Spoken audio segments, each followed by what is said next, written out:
Bem-vindos ao 16º episódio, né, do nosso ITScast. Hoje nós temos um convidado muito especial aqui, um dos maiores tributaristas do país, né, que teve envolto agora no maior case de sucesso da transação tributária, que será um curso que nós iremos lançar em breve, agora no início de outubro. E eu queria que Paulinho, né, apresentasse essa grande fera, porque ele foi um dos responsáveis, né, pela formação do nosso craque aqui, né? E faça as honras, meu amigo. Eu diria, Lucas, que hoje é um episódio muito emblemático para mim, porque a gente teve a oportunidade de chamar alguns professores que eu tive na vida, né? E a gente tem que ser grato às pessoas que nos formaram e o pouco dos nossos resultados demonstra também com as pessoas que a gente teve ao longo da nossa carreira. A minha ainda curta, mas um tanto quanto especial. Curta e dinâmica, né? Curta e dinâmica, né? E hoje eu queria apresentar para vocês, eu fui estagiário desse cara que é uma referência para mim como pessoa e como profissional, que é Márcio Fangonin. Márcio, uma satisfação imensa, meu amigo, estar aqui presente. Seja muito bem-vindo, Seja Márcio. muito bem-vindo, você está em casa. Eu gostaria que você se apresentasse a todos os nossos ouvintes. Quem é Márcio Fan, né? Obrigado. Olá a todos. Antes de tudo, gostaria de agradecer a oportunidade, o espaço. É uma honra estar aqui com vocês. Primeiro porque é uma satisfação ver aqui o Dr. Paulinho, pessoa muito querida, que eu tive o privilégio aí de receber no escritório como estagiário e logo nos primeiros dias já deu para perceber que teria um futuro promissor. Agradecer também aí a Lucas, né? Bom, eu não gosto muito de falar de mim, não, mas sou um advogado com 25 anos aí de experiência, né? Me formei na Universidade Católica, fiz pós-graduação, concurso público, aprovado em concurso para procurador do Estado de Alagoas e venho aqui nessa advocacia voltado muito para o direito tributário aí há 25 anos e a gente vem vivenciando aí experiências interessantes, né? Sobretudo agora nessa nova fase que a gente vem experimentando da relação contribuinte-fisco, né? Com essa figura aí da transação tributária. Que massa.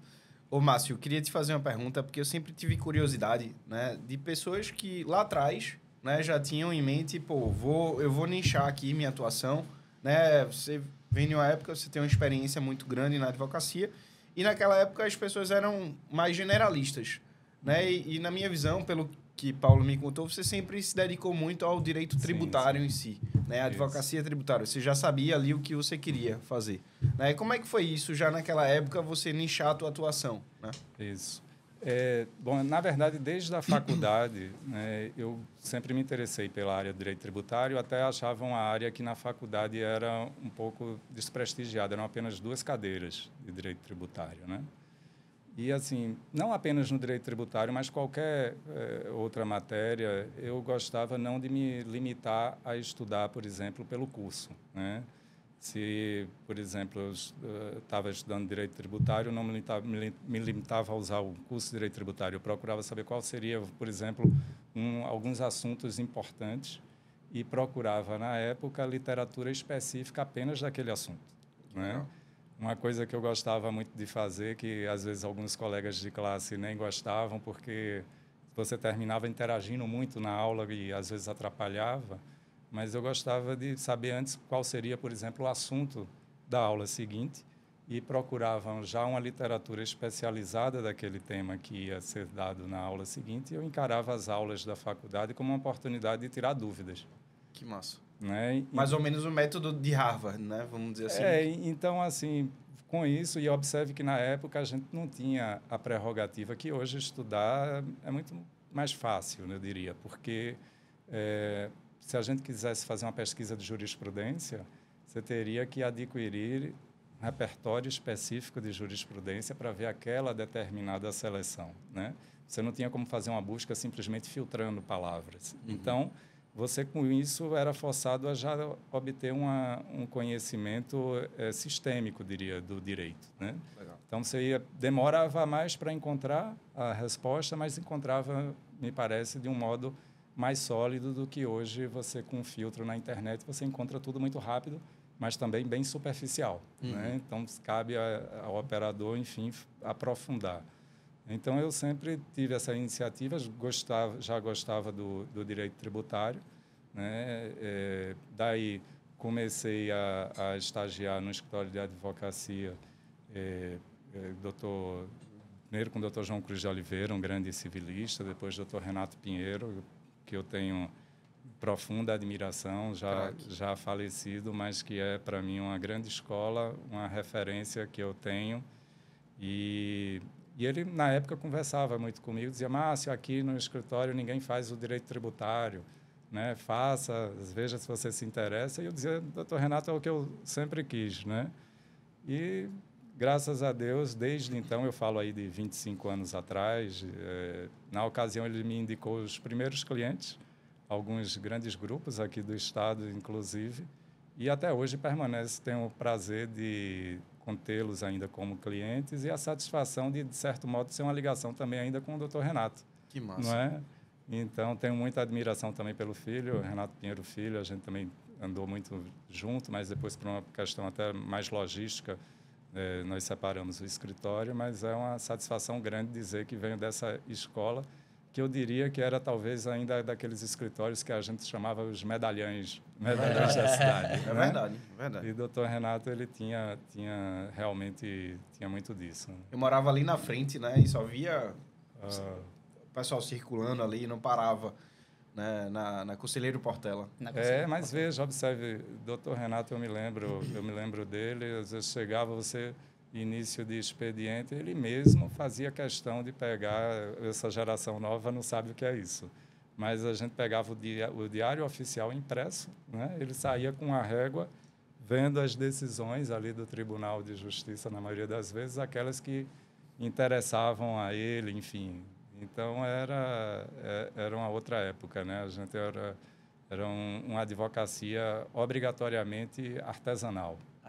Caramba. Agora, foi uma escola, eu imagino o privilégio que deve ter sido trabalhar com ele, assim, o quanto ele deve ter engrandecido na sua jornada. Né? Era sempre uma satisfação quando ele me chamava para passar um caso novo, enfim, tenho uma grande admiração. Isso é muito bacana.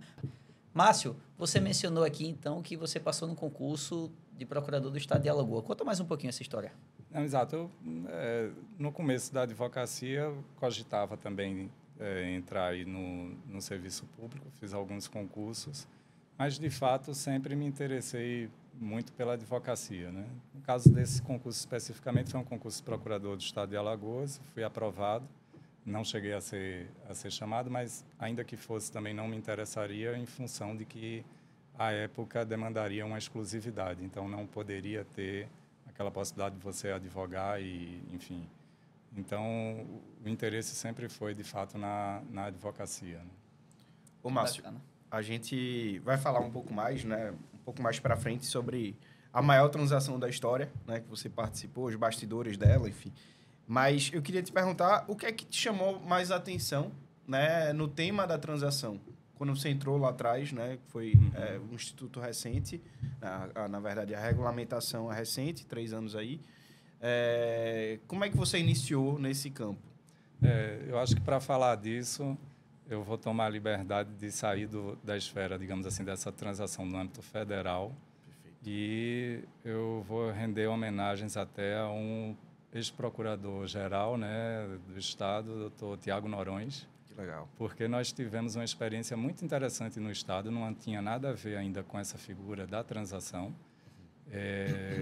com um contribuinte que tinha um passivo elevado no Estado, era um dos grandes devedores, né? Era um contribuinte que estava retomando sua capacidade de produção, enfim, capacidade de geração de receita, e estava vivenciando aquele dilema, né? Ele, por um lado, ele tinha condições de gerar receita, mas não conseguia por ter diversos obstáculos devido à sua situação fiscal, né? Naquela ocasião, eu me lembro de ter feito a leitura, né? Olha, se eu aqui, por melhor que seja, eventualmente, a performance no contencioso tributário, eu devo tentar encontrar uma solução melhor, porque, às vezes, o contencioso tributário, né, quando ele não se faz inevitável, digamos assim, você vai ter uma discussão longínqua para um desfecho incerto. Né? Resumiu bem o que é o contencioso. Né? Sobretudo agora, né, em que a gente vivencia experiências que a gente pode, né, falar como a frase é atribuída a Malan, é, de que no Brasil é o país em que até o passado é incerto. Então, a coisa julgada, essas coisas todas, às vezes a gente fica suscetível a flexibilizações que deixa tudo muito, já era incerto, mais incerto ainda. Então, na ocasião, eu me lembro, nós trabalhamos com a figura de um cronograma financeiro. Observe que, à época, não existia também a figura do negócio jurídico processual. Uhum. Isso eu estou falando de 2004. É uma espécie de parcelamento programado, talvez? É como se fosse um cronograma. A gente apresentou um cronograma. Que legal. E esse cronograma, de fato, foi cumprido. Nós fazíamos cronogramas anuais de pagamento. Né? Depois surgiram parcelamentos especiais. Aí, imediatamente, nós aderimos e, enfim, no que era mais conveniente, obtivemos os descontos da lei. E, de fato, esse contribuinte, que era um dos maiores devedores, hoje se transformou em um contribuinte incentivado e um grande contribuinte do Estado. Que legal. Né? Então, eu vivenciei essa experiência e, quando fiquei muito feliz no âmbito federal, a partir da regulamentação da transação, que pena que demorou tanto, né? Porque já estava lá no CTN, né? Há décadas. E, quando surgiu essa oportunidade, de fato, a gente passou a operar bastante com essa figura da transação, né? Apenas com uma crítica que eu faço muito ao Instituto atualmente é que é um instituto em que ele favorece o grande devedor, o devedor que, digamos assim, por algum motivo conseguiu ou foi submetido a estressar a relação com o fisco, não é? Quando eu digo estressar a relação, ele passou aí por período longo de inadimplência e débitos avolumados, né, elevados, enquanto que, por outro lado, aquele contribuinte que sempre precisa de uma certidão para obter um financiamento numa instituição financeira ou, enfim, para participar de licitação, esse contribuinte, infelizmente, para ele, atualmente, você não tem nada interessante no âmbito de regularização fiscal. Verdade. Se ele for para uma transação, né, ele vai ter um rating A ou B, ele vai ter uma capacidade de pagamento alta, então, consequentemente, não vai ser possível utilizar prejuízo fiscal, base de cálculo negativa. Então, ele fica numa situação que ele não é favorecido. Então, a figura da transação, eu acho que ela poderia ser aperfeiçoada para tentar abarcar também contribuintes que merecem toda a atenção do fisco, porque, afinal de contas, são contribuintes que estão sempre empenhados em estar em situação regular. Né? Então, aí eles vivem um dilema. O que é que eu faço para baixar o rating? Fico devendo, né? Eu vou ficar sem certidão. É até contraditório, né? É paradoxal, exatamente. Né? Então, eu acho que a figura da transação ela é muito bem-vinda, atualmente, tal como está. Agora, deveria ter também um caminho para contemplar essas situações desses contribuintes. Ter até uma cláusula, não sei, de performance, né, em função do histórico, da mesma forma que tem um histórico negativo, né, porque o rating nada mais é do que você pegar e considerar a inadimplência, os valores, né, o tempo da dívida, né? Então, considerar também, de alguma forma, encontrar uma solução para contemplar algum benefício para aquele contribuinte que sempre se empenhou e está, por um motivo alheio, se viu obrigado a se tornar inadimplente, né? Então, acho que essa é uma equação que ainda falta na figura da transação. Engraçado. Eu nunca tinha parado para pensar sobre essa ótica, né? Justamente falando com pessoas que trazem debates um tanto quanto reflexivos e engrandecedor, pelo fato de que, de fato, você tem um rating A, B, C e D, que eu vou presumir, até que você traga um fato novo, de que aquilo ali demonstra a sua real capacidade de pagamento, mas, em contrapartida, eu estou desprestigiando aquele contribuinte que, em algum determinado momento do tempo, seja por um fator interno e externo da entidade, houve um descompasso em seu fluxo de caixa. Que Seja até agora por conta da ressaca da Covid, vamos dizer, né? Da Covid. Foi o instituto criado para salvar essas empresas, né? E que muitas vezes, ainda que a Covid, pelo menos nesse primeiro momento, no que se refere ao isolamento social, ele tenha passado, o resquício para você equalizar novamente e ter todo esse cronograma, sobretudo porque seu custo aumentou, né? E não necessariamente aquele consumidor final ele teve aquele elevação do poder de compra que possa impactar e você possa transmitir esse preço. Mas muito interessante esse ponto, né? É uma situação paradoxal porque você precisa matar a empresa para ressuscitar. Você pode ressuscitar, mas não consegue evitar a morte. É verdade. Eu faria esse cenário, porque para empresas, né, volto a dizer, que precisam regularmente de prova de situação de regularidade fiscal, né, ou porque operam aí com licitações, ou porque precisam de linha de financiamento para sua, né, se ela ficar sem a certidão, não vai conseguir oferir o seu recebimento, vai se tornar inadimplente com funcionários, talvez submetida a um RJ, para depois, inclusive com as benesses, mais um paradoxo, né?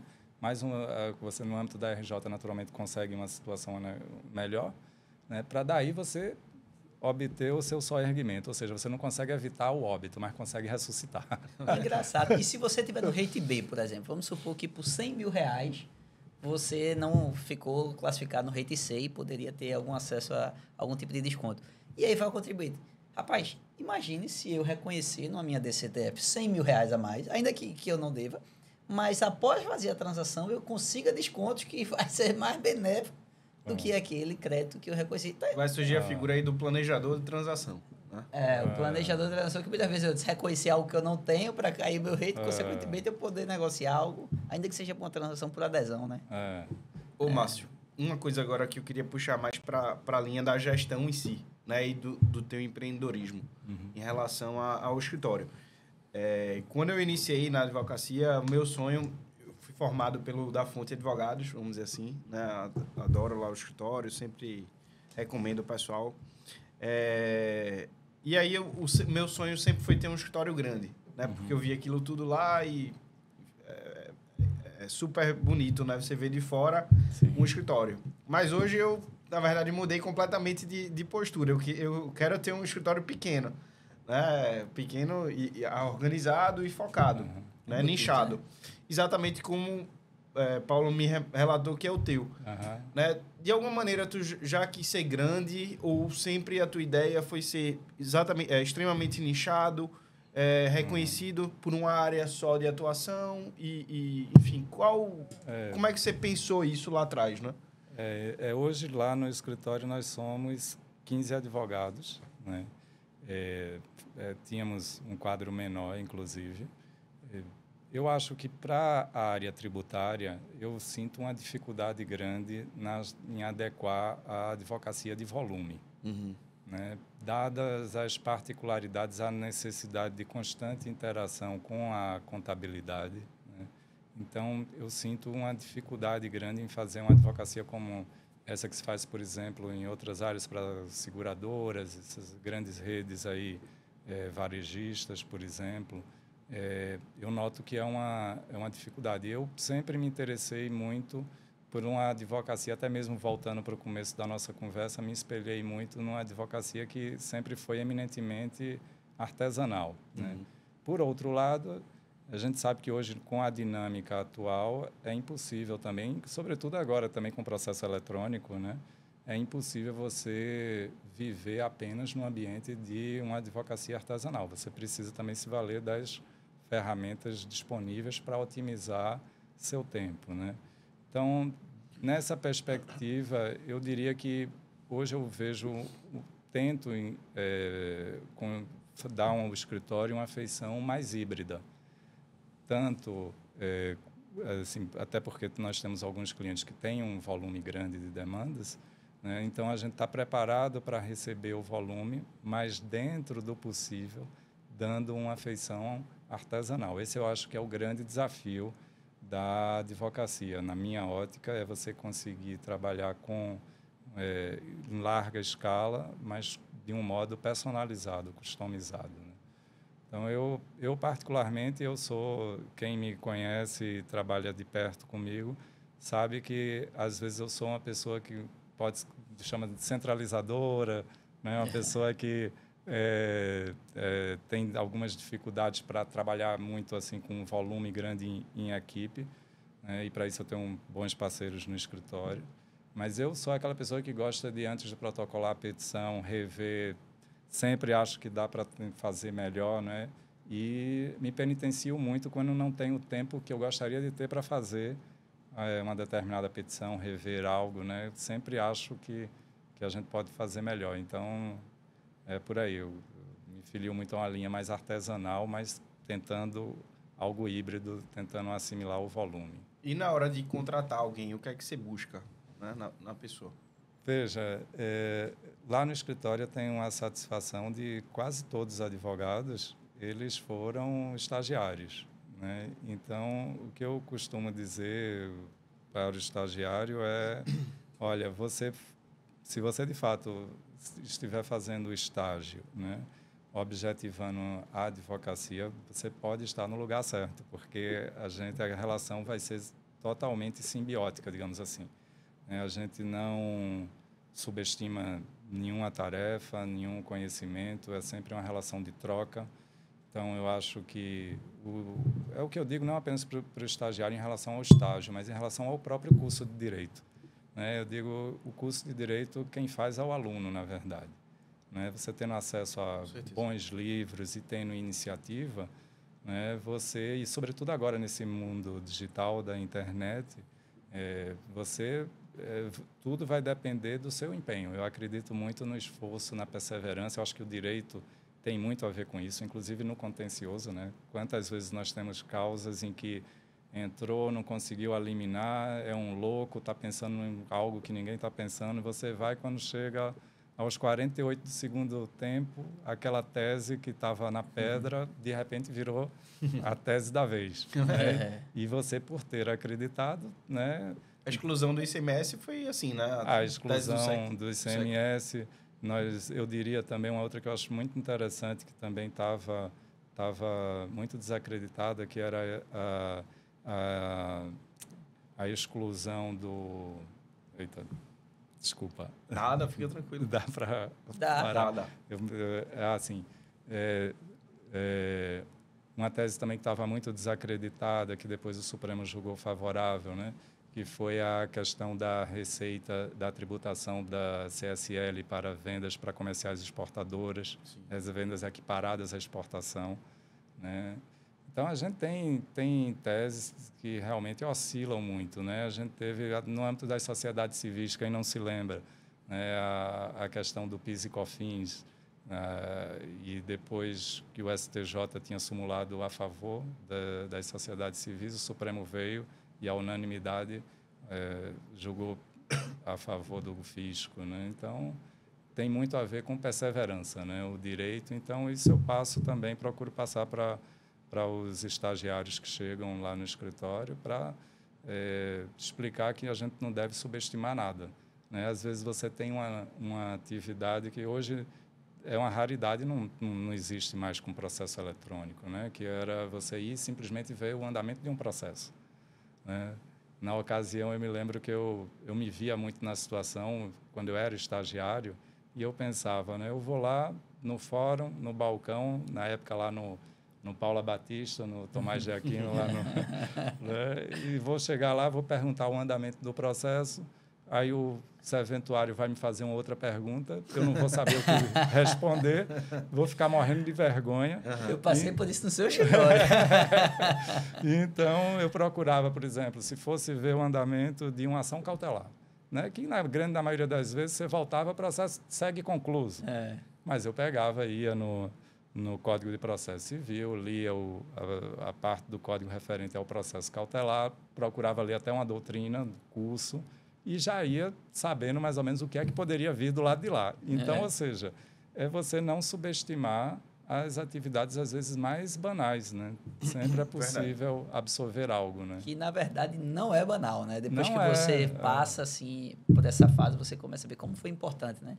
Então, ter se fantasiado de advogado, ir no fórum, ver os serventuários, que falta muito hoje para a geração, né? A de hoje. Perdeu isso, né? Porque também eu acho às vezes tem muito a ver também com o pragmatismo atual, né? Às vezes você já faz algo já pensando, digamos assim, no resultado, quando muitas das vezes é o meio que você vai obter a absorver o conhecimento, né? Perfeito, Márcio. Então, eu acredito muito nisso.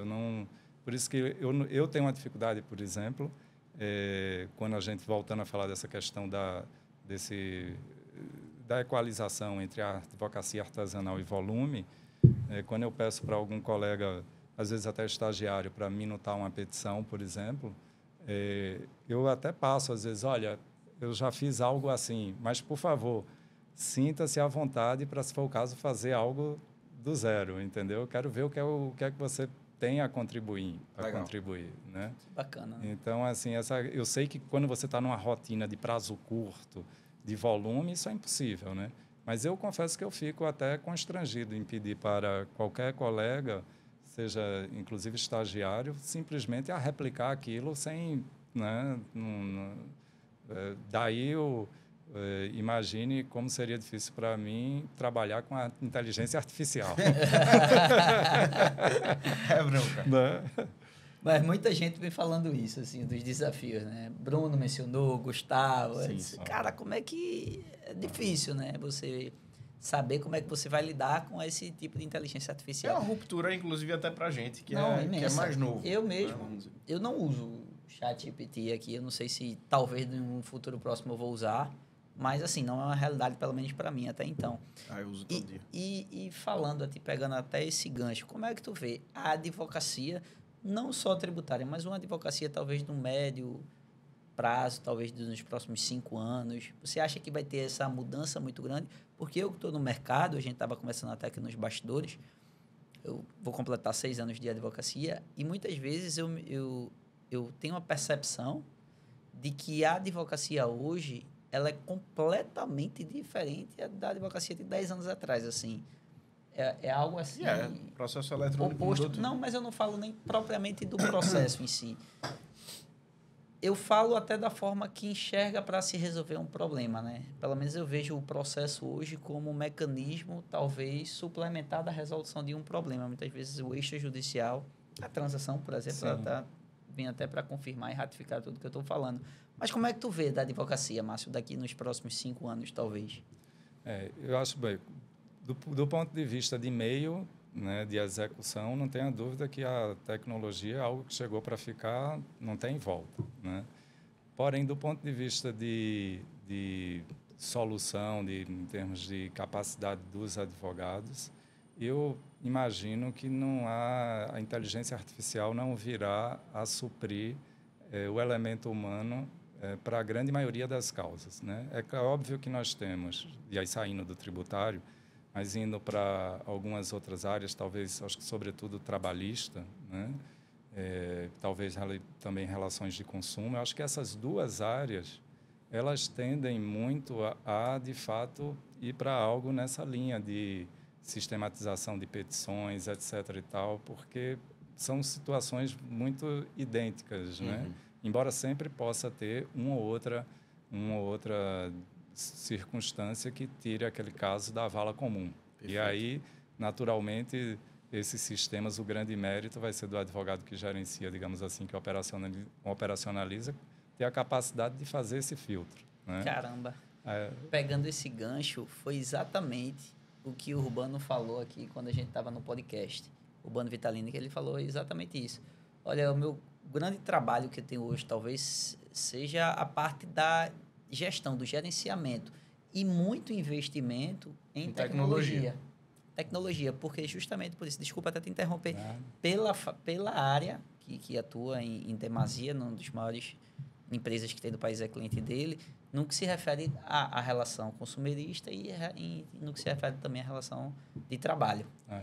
Para as demais áreas, né, eu acho que questões, por exemplo, no âmbito do direito empresarial, direito civil, né, questões contratuais, né, são situações muito particulares normalmente, né, no tributário nem se fala, em que sempre vai precisar desse olhar do advogado, né? Um olhar mais voltando aí artesanal. Eu acho que coincidentemente eu estava pensando nisso esses dias, né? Como vai ser daqui a tantos anos, né? E por mais que haja essa tendência natural da informatização, da inteligência artificial, para determinadas situações eu não consigo imaginar ainda a ausência desse elemento humano, né? Enfim, da vivência, da experiência que se adquire com o tempo. Então, eu acredito que vai ter espaço ainda para a advocacia artesanal, enfim, para o elemento humano aí. Né? Concordo demais, Márcio. Concordo demais. Até porque o ser humano ele precisa, né, da autoridade, né, da confiança, de ter uma resposta de alguém que ele possa simplesmente tocar, falar, olhar nos olhos. Né? Isso é muito difícil a inteligência trazer. Imagine, desculpe interromper, Lucas, mas imagine também a dificuldade que seria tentar estabelecer algum algoritmo para decifrar a tendência de decisões judiciais em nosso país. Isso é um grande problema. Como você vai parametrizar uma petição com base numa tendência de jurisprudência? Por exemplo, na área tributária, quando havia matéria que havia súmula no STJ para um lado, chega no Supremo é 11-0 para o outro lado. Verdade. Não tem, é impossível. É impossível. E como seria, então, a responsabilidade civil desse sistema? Pode ser que em outros países... Já vai depois ter que ter um advogado para resolver o problema do sistema que operou as petições. É verdade. Que tinha parabenizado, parametrizado. É difícil. Ô, Márcio, agora eu queria entrar no tema que está todo mundo esperando. Né? Você foi um dos advogados, né, que tocou a maior transação tributária da história, né, recente, saiu em acho que todos os jornais do país, né, até internacionalmente deve ter sido falada, né, que foi de mais de 10 bilhões de reais do Grupo João Santos, que é aqui de um grupo eminentemente pernambucano, mas com atuação abrangência nacional. Né? Como é que foi trabalhar, né, em algo tão grandioso? Mais de 40 empresas, vocês falaram aí com praticamente todas as procuradorias do país. Né? Como é que foi trabalhar em algo assim, que inclusive inovou na parte da transação, trazendo agentes econômicos e tudo mais? Bom, antes de tudo, eu quero dizer que, primeiro, foi uma satisfação trabalhar, eu continuo trabalhando aí para o grupo, um orgulho grande, porque quando a gente começa a conhecer as empresas, a gente vê a magnitude que é esse grupo, né? É um grupo aí de origem pernambucana, então dá uma alegria muito grande ver o quanto esse grupo cresceu e o quanto, de fato, ele precisava de um apoio para estabilizar essa situação que, pelo que ele tende a ser algo meramente momentâneo, né? Depois também dizer que foi um trabalho em equipe, né, que foi construído, aí também tive uma satisfação grande de trabalhar com um querido amigo, com Fernando Andrade, também com Giovana Rebelo, Francisco Severiano. Então, a gente trabalhou, foi uma alegria fazer esse trabalho em conjunto, cada um à sua maneira contribuindo, né? E essa transação, ela é uma transação, de fato, muito interessante. Eu acho até, no próprio evento de assinatura, acho que isso foi destacado pela própria Procuradoria, acredito que por Bruno Dias, por Alexandre Freire, né? Que é uma transação inovadora porque ela traz uma figura de um terceiro interveniente, né? Que, no caso, um agente financeiro, para ter situações que interessam a ele reguladas, para que tenha uma segurança jurídica, né? Para o retorno quanto ao aporte de capital que é feito, né? Nós temos situações também quanto ao aproveitamento do prejuízo fiscal e da base de cálculo negativa da CSL que dá um caráter dinâmico à transação.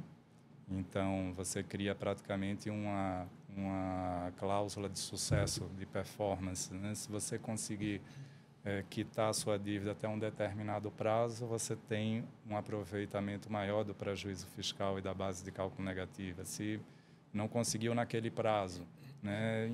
Isso é muito importante porque, às vezes, você fica numa situação de ruptura, né? Se não conseguir aquilo, a transação vai ser rescindida. Uhum. Então, aí, a gente conseguiu algo de ter um outro degrau, digamos assim. Olha, não consegui aquilo, perdi aquele desconto máximo, vou num desconto intermediário para uma pista maior.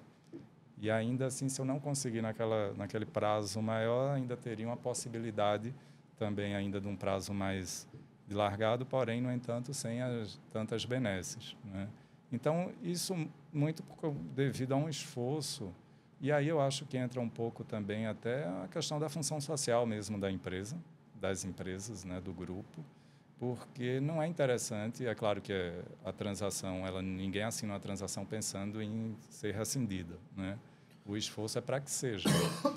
Porém, uma transação dessa magnitude, né, a gente tem que se valer de todos os meios possíveis dentro da legalidade, dentro dos descontos, do aproveitamento de prejuízo fiscal concedido pela lei, de acordo com capacidade de pagamento, rating, etc., para mantê-la ativa. Então, não que tenhamos obtido algum diferimento, nada disso. Os prazos sempre, desde que haja pagamentos, né? Isso é básico. Mas eu acho que foi muito importante, isso eu acho que foi uma vitória na negociação e algo muito inteligente que foi pensado por todos e ficamos muito felizes em a PGFN ter praticado isso. Eu acho até que possivelmente poderá replicar em outras transações, né? Porque você consegue encontrar uma solução de premiar, até voltando para aquilo que nós conversamos no começo, né, daquela figura paradoxal da transação, dela favorecer muito o contribuinte, que, digamos assim, está com a dívida, para não falar, digamos assim, o devedor quanto mais, mas porque eu não gosto muito dessa expressão, porque dá a entender que é algo sempre intencional, né? Perfeito. E muitas das vezes a dívida é contraída por situações inevitáveis, né, do ponto de vista financeiro.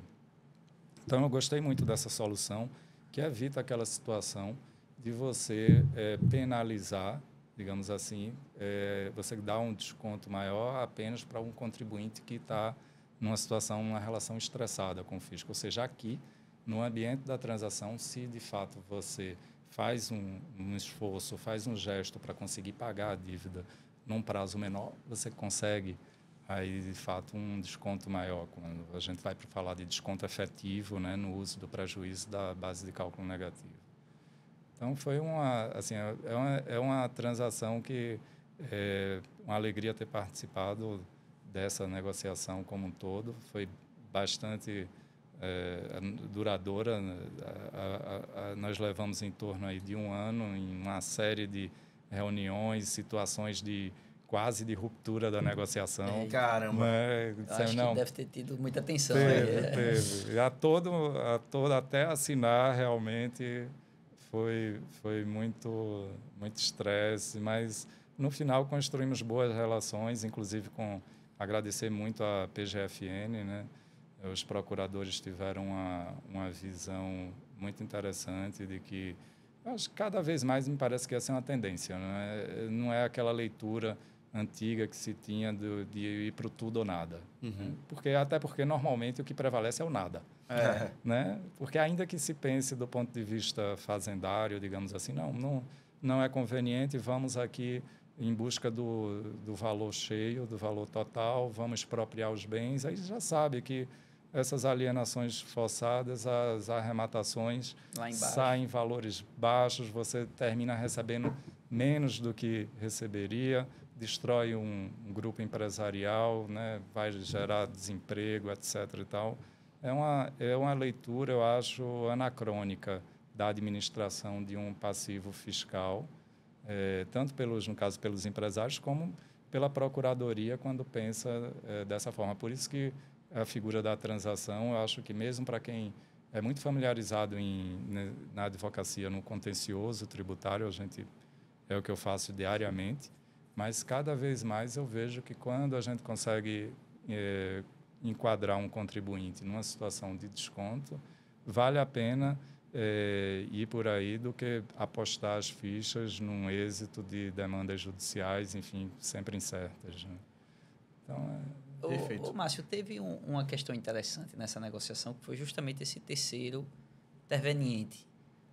Acho que isso foi uma novidade do ponto de vista de todas as transações. Confesso, perdoe se eu estiver errado. Que é um fundo de investimento, não é só para quem Sim. não leu ou não... E eu acredito que essa talvez tenha sido uma questão muito inovadora. Conta um pouquinho como foi esse tipo de situação. Como vocês pensaram nessa solução, né? Vocês... Vejam que cada vez mais nós estamos nos deparando com operações de liquidação de passivos que eu chamaria como operações estruturadas, né?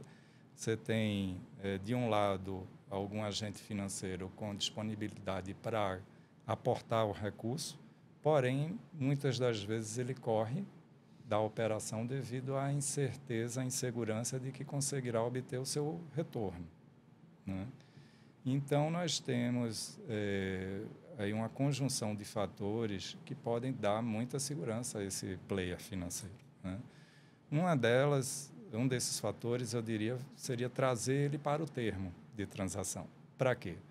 Para deixar bem claro perante a PGFN, né, que determinados ativos que sejam, digamos assim, reservados para garantir a satisfação dessa dívida que é contraída, de fato vão ter uma segurança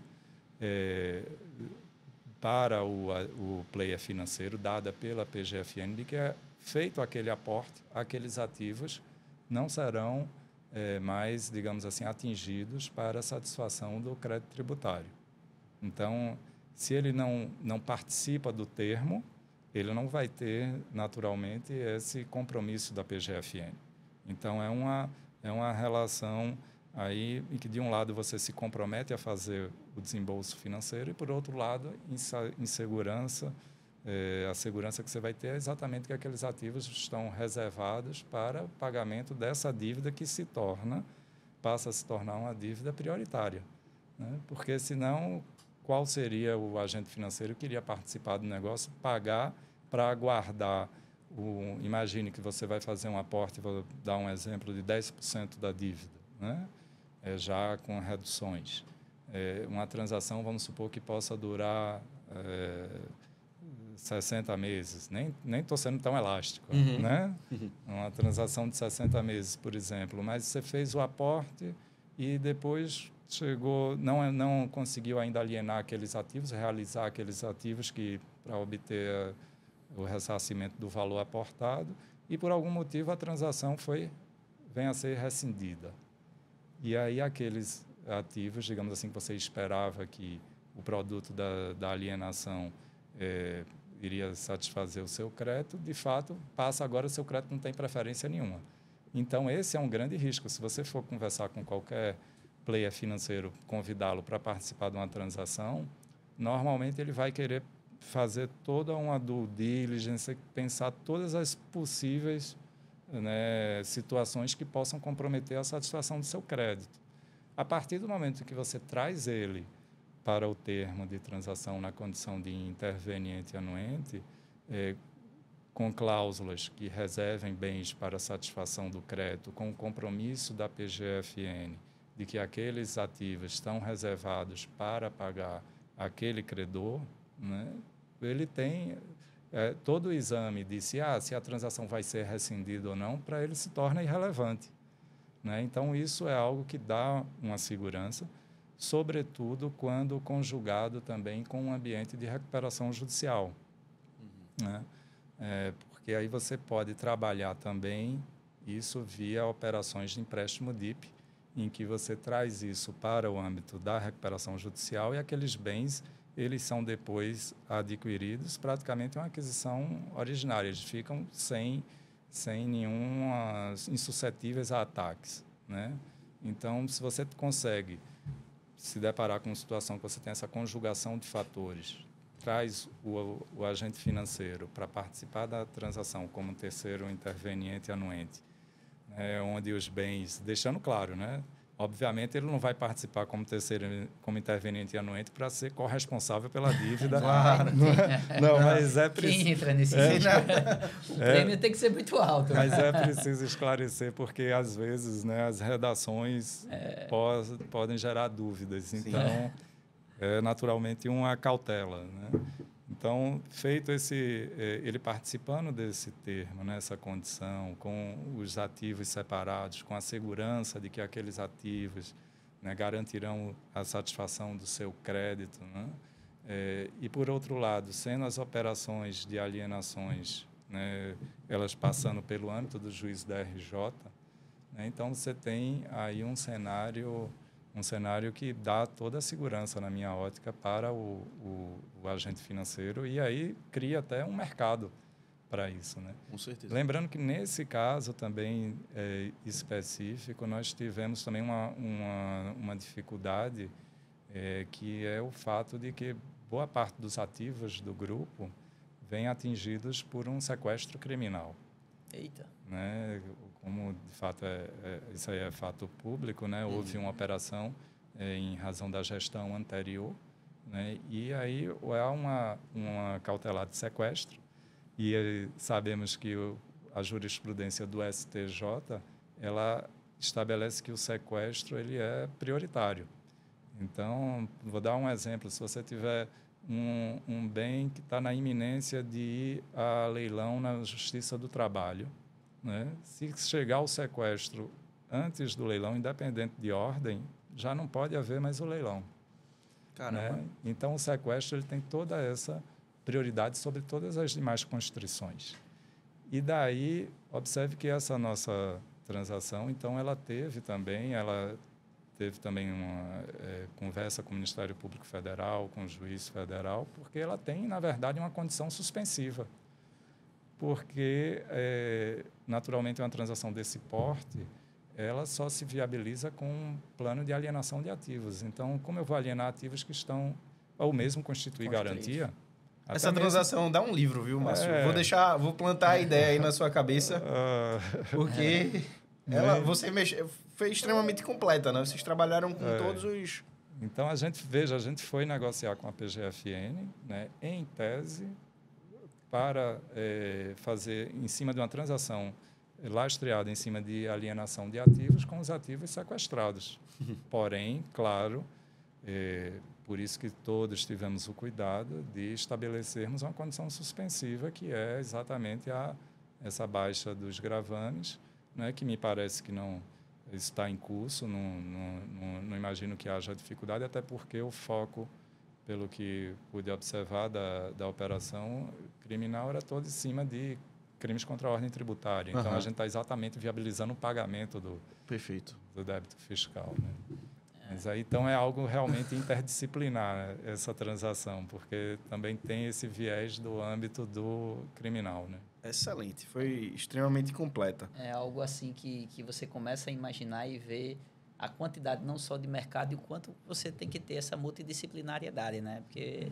E quanto querer fazer, né? Porque, Sim, observe, né? Se você for chegar e conversar, imagine você chegar, vamos supor, na Faria Lima, atrás de um fundo, para fazer uma operação com um grupo que está com os bens, está em recuperação judicial, está com os bens com sequestro, né? O pessoal vai dar uma carreira até assim. Né? Mas você, quando vai e explica e cria uma solução, né? Isso não é nenhuma aventura jurídica, é algo muito pensado, juntamente com aí a PGFN, né? Que também entendeu que esse era um caminho. Né? Você conversa com as instituições, né? De fato, a oportunidade surge. Né? Legal. Ô, Márcio, como eu falei lá no início, a gente vai lançar um curso agora, né, em outubro, sobre o tema transação. Vai ser uma formação para quem quer iniciar na área. Né? A gente já está aí com diversos alunos. E eu queria te perguntar, né, qual as 3 dicas assim, de ouro que você poderia dar para quem quer atuar com transação tributária? Bom, primeiro, eu diria que deve conhecer bem o passivo que está negociando. Né? Eu diria que seria como se fôssemos, digamos assim, um médico, mas você não tem o que fazer se você não tiver um exame. Né? Então, antes de tudo, por melhor que sejam as condições de uma eventual negociação, eu acho que também não devemos, a pretexto de termos ótimos descontos, simplesmente também abdicarmos de algumas situações que efetivamente, alguns passivos que efetivamente não sejam devidos, né? Manifestamente não sejam devidos. E aí é claro que aí eu não estou tratando de aventuras de interpretação da legislação tributária. Eu estou tratando mais de uma figura de um erro contábil mesmo, enfim, questão de lançamento fiscal, algo nessa linha que não justifique, digamos assim, você trazer para uma transação que você consiga administrar a parte. Então, a primeira coisa, eu diria ter essa visão, conhecer bem o débito ao qual se propõe a transacionar, né? Eu diria que esse é o primeiro ponto. O segundo ponto, eu diria, analisar bem quais as benesses máximas que, de fato, você conseguiria obter daquela negociação. Não raro, nós nos deparamos com situações em que começamos uma negociação tendo a convicção que será aceito o uso de prejuízo fiscal e base de cálculo negativa e nos surpreendemos com a negativa da PGFN, né? Então, é preciso defender aquele uso do prejuízo fiscal e da base de cálculo negativa. E para você poder defender aquilo, você precisa, naturalmente, navegar pela capacidade de pagamento da empresa, o que demanda, naturalmente, um subsídio financeiro da empresa. Legal. Então, você não pode se dar, digamos assim, ao luxo de ser surpreendido pelo próprio cliente.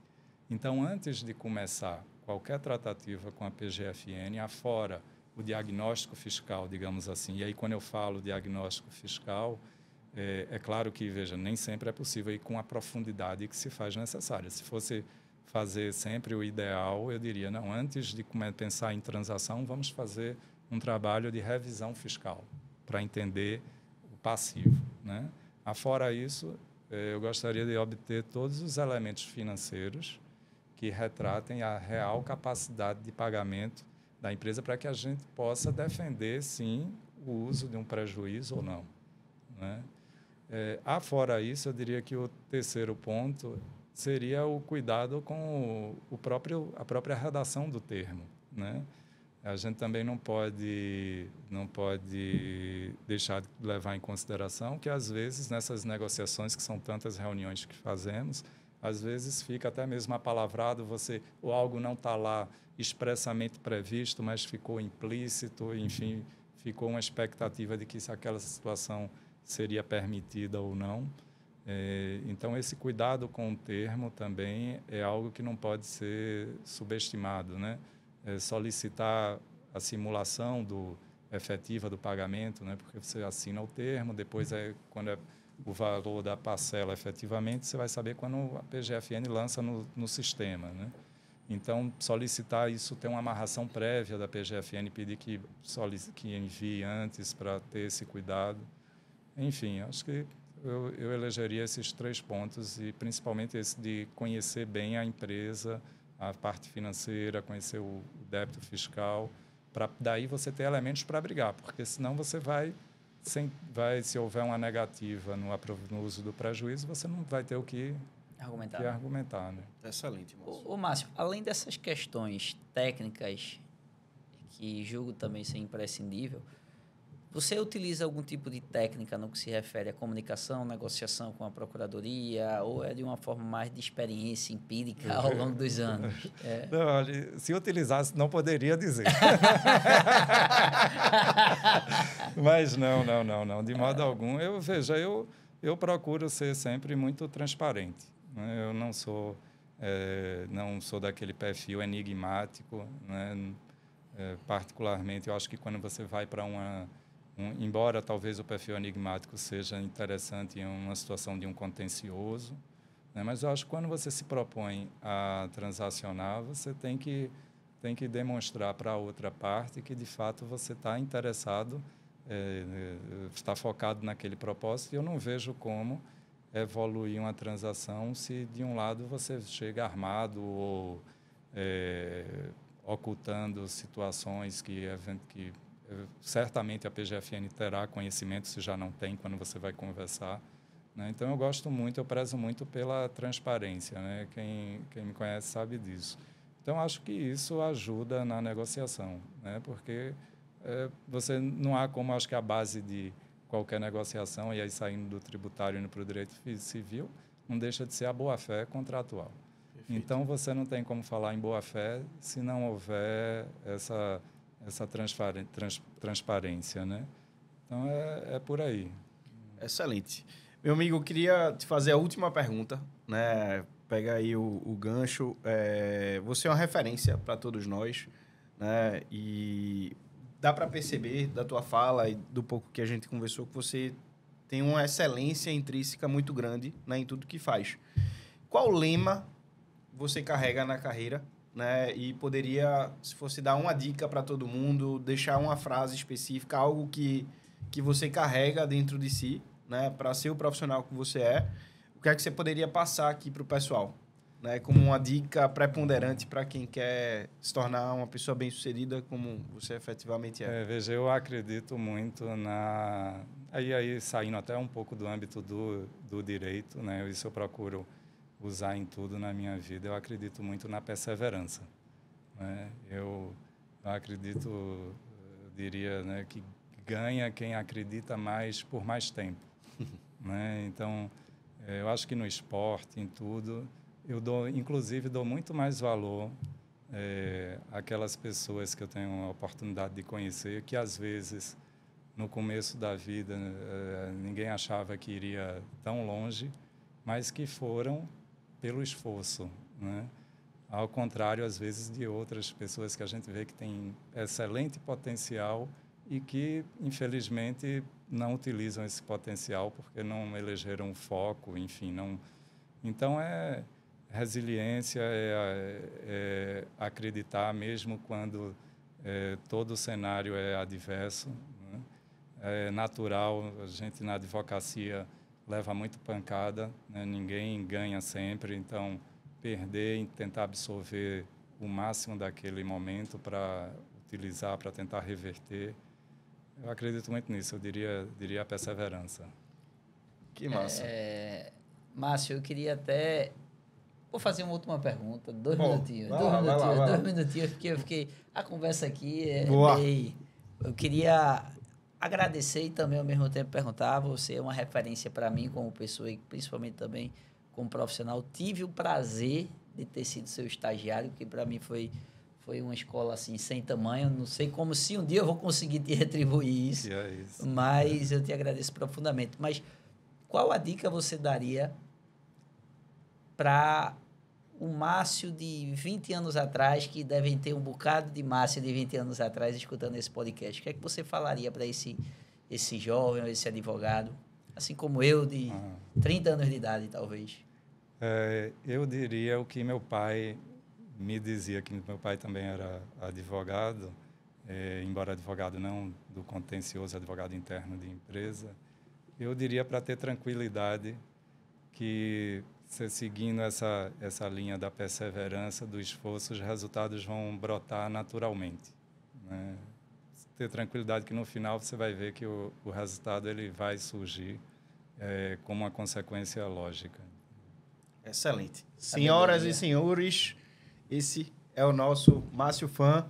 Muito obrigado por ter aceitado o convite, né? Saiba que a ITS é a sua casa e, enfim, volte sempre, né, Paulinho? Eu agradeço mais uma vez, meu amigo, de verdade, um prestígio grande estar com você aqui. Obrigado, uma satisfação grande, obrigado pelo espaço, satisfação, contem sempre comigo. Valeu. Valeu, Deco. Um abraço.